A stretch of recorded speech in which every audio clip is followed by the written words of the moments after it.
important contribution to Marxist discourse made by Lenin and his successors was the posing of the national question.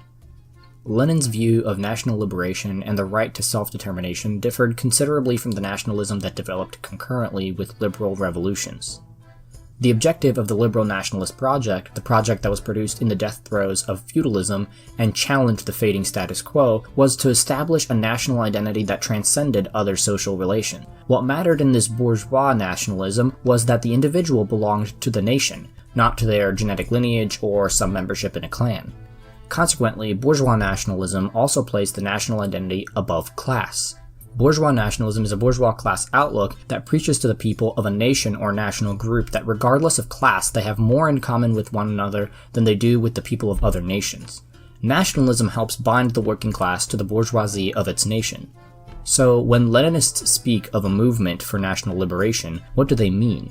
Left-wing nationalism advocates for the oppressed colonial nations to rise up against imperialist or national control. National liberation is anti-imperialist and demands the right of the nation to self-determination. How do Leninists define the nation? Stalin offers us a lucid and functional definition of a nation.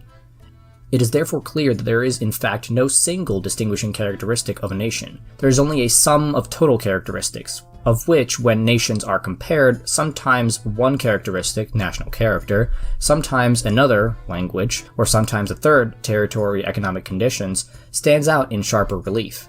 A nation constitutes the combination of all these characteristics taken together.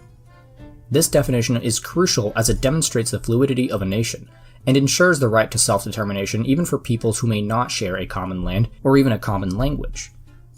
The right of a nation to self-determination states that a nation has the right to its own destiny, that it may not be agitated by another nation, that it may be autonomous, that it has the right to enter into relations with other nations and secede from those same relations.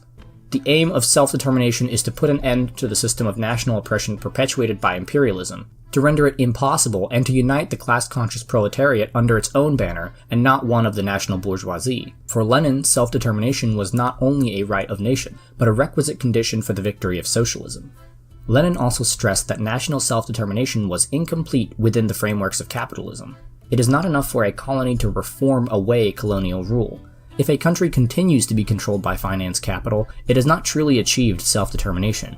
This was and continues to be the case in many African states, where formal political secession still allowed foreign capital to dominate both the political arena and the economic sphere.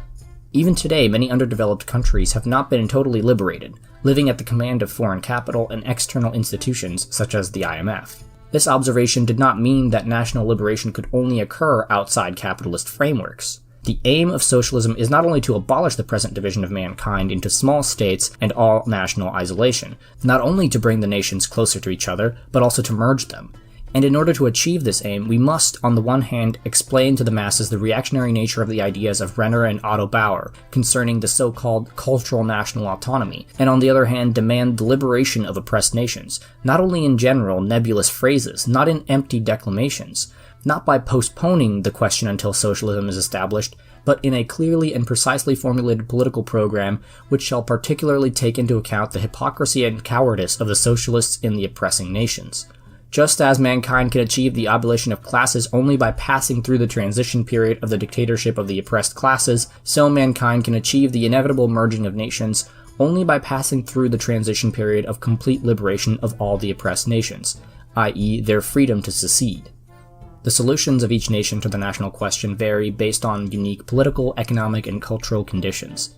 In this way, the national question for Marxists does not assign a correct, static, and unchanging answer to the problem of the national oppression, but rather offers a dynamic and overdetermined explanation for each case.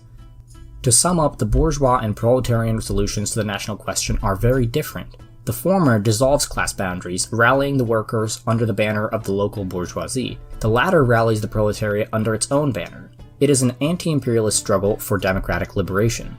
It should be said, however, that both bourgeois and proletarian national liberation are not truly end goals in themselves. Capital, for example, oversteps national boundaries and moves tendentially towards a global economy, towards globalization. We see this today with multinational corporations leading the advance of capital against national identities. Left-wing movements for self-determination are similarly transitionary. The end goal for proletarian national revolutions is the establishment of an international socialist unity, a dissolution of national boundaries, and the unification of the working peoples across the world. Thus, the difference between bourgeois nationalism and proletarian nationalism is simply that the former wants globalization under the control of capital, while the latter hopes to establish internationalism under the control of the people. That's where we will end the video for today.